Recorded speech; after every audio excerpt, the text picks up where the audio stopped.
Respected chief guest Naveen Shah, സ്നേഹമുള്ള മലയാളി സുഹൃത്തുക്കളെ, ഓണം ഒരു വികാരവും ഒരു ഓർമ്മയുമാണ് എന്ന് നമുക്കറിയാം.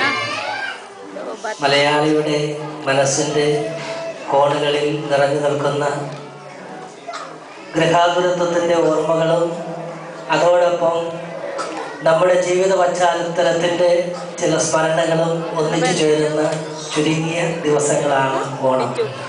അങ്ങനെ ഒരു ഓണം മറുനാട്ടിൽ ആഘോഷിക്കുക എന്ന് പറയുന്നത് തീർച്ചയായിട്ടും ഏറ്റവും അധികം സന്തോഷം തരുന്ന ഒരു കാര്യമാണ്.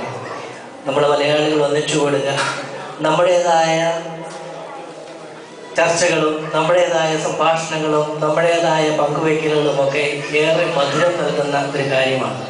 ആ മധുര സ്മരണയും നിങ്ങളിവിടെ നിൽക്കുമ്പോൾ തീർച്ചയായിട്ടും ഓണത്തിൻ്റെ എല്ലാ മഹനീയതയും എല്ലാ നന്മകളും എല്ലാ ഐശ്വര്യവും നിങ്ങൾക്കുണ്ടാകട്ടെ എന്ന് ഞാൻ ആഗ്രഹിക്കുന്നു, പ്രാർത്ഥിക്കുന്നു.